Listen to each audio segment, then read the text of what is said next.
जब कुरुक्षेत्र की भूमि पर युद्ध का बिगुल बजा, जब धर्म और अधर्म की धारें अंतिम रूप से टकराई, उस समय एक ऐसा अधूरा नाम खड़ा हुआ था जिसने केवल अपनी अंतरात्मा की चेतना के बल पर अपना पक्ष चुना। उसका नाम था युयुत्सु, धृतराष्ट्र का पुत्र, 100 कौरवों का सौतेला भाई। यह वीर उन सभी बंधनों से मुक्त था जो कुल और रक्त ने उस पर थोपे थे। यह कथा है उस नायक की जिसने पारिवारिक मोह से अधिक धर्म को चुना, जिसने अंधकार के बीच भी अपनी नैतिकता का दीपक जलाए रखा। युयुत्सु की कहानी हमें सिखाती है कि सच्ची निष्ठा परिवार के प्रति नहीं बल्कि सत्य के प्रति होती है। हस्तिनापुर की राजनीति हमेशा जटिल रही है। एक ओर धृतराष्ट्र की पत्नी गांधारी अपनी लंबी गर्भावस्था से जूझ रही थी और दूसरी ओर राजा सिंहासन के उत्तराधिकारी को लेकर चिंतित थे। इसी समय धृतराष्ट्र ने एक दासी से एक पुत्र प्राप्त किया, युयुत्सु। जन्म से ही युयुत्सु राज सिंहासन की दौड़ से बाहर थे।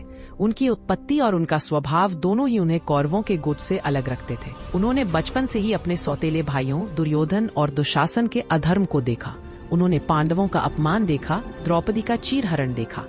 युयुत्सु जानते थे कि वह रक्त से कौरव है, पर उनकी आत्मा धर्म के विरुद्ध हो रहे हर अन्याय को स्वीकार नहीं कर पा रही थी।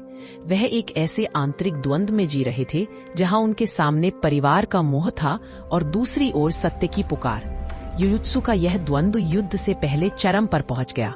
उन्होंने देखा कि दुर्योधन और उसके साथी लगातार अधर्म कर रहे हैं, छल कपट का सहारा ले रहे हैं। वह आंखों से सब देखते रहे, पर अपने भाइयों के विरुद्ध आवाज उठाने का साहस नहीं कर पा रहे थे। वह अपनी आत्मा में उठ रहे प्रश्नों को दबा नहीं सके। जब युद्ध अनिवार्य हो गया तो धर्मराज युधिष्ठिर ने एक महान नैतिक परंपरा का पालन किया।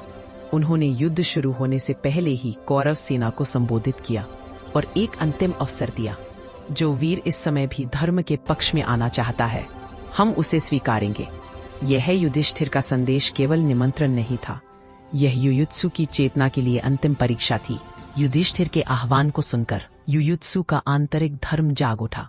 उन्होंने एक क्षण भी नहीं सोचा। उन्होंने कुल, रक्त और पारिवारिक बंधन को तोड़ते हुए कौरव शिविर से निकलकर पांडवों के शिविर में प्रवेश किया। उन्होंने युधिष्ठिर से कहा, राजा, यदि आप मुझे स्वीकारते हैं तो मैं आपके साथ धर्म की रक्षा के लिए युद्ध करूंगा। उनका यह कदम केवल एक राजनीतिक बदलाव नहीं था, बल्कि सत्य के प्रति एक अटल प्रतिज्ञा थी। युयुत्सु का अस्तित्व एक प्रतीक बन गया, एक ऐसा दीपक जो अंधकार के बीच भी जलता रहा। उनके भाइयों ने उन्हें देशद्रोही कहा, पर युयुत्सु ने अपनी आत्मा की आवाज को प्राथमिकता दी। उनका निर्णय यह स्थापित करता है कि व्यक्तिगत लाभ या पारिवारिक मोह धर्म के सामने नगण्य है। कुरुक्षेत्र का युद्ध समाप्त हुआ। कौरवों में से केवल युयुत्सु ही जीवित बचे क्योंकि उन्होंने धर्म का पक्ष चुना था। युद्ध के बाद जब पांडवों ने स्वर्गारोहण के लिए वनवास लेने का निर्णय किया तो धर्मराज युधिष्ठिर ने एक ऐतिहासिक फैसला लिया। उन्होंने युयुत्सु को बुलाया और उन्हें हस्तिनापुर की देखरेख सौंपी। यह एक महान विरोधाभास था। एक परिवार जिसने अधर्म को चुना था, अब उसे पुनर्स्थापित करने वाला और उसका लोकपाला बनने वाला व्यक्ति उसी परिवार का वह सदस्य था जिसने अधर्म को अस्वीकार किया था। युयुत्सु ने अपनी निष्ठा और विवेक से यह पद प्राप्त किया।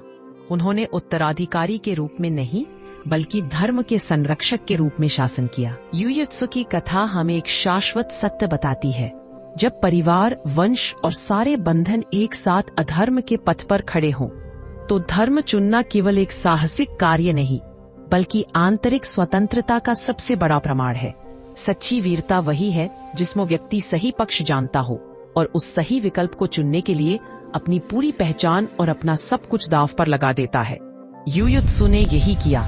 वह महाभारत के उन अनसुने नायकों में से है जिनकी कहानी नैतिकता की शक्ति को अमर करती है।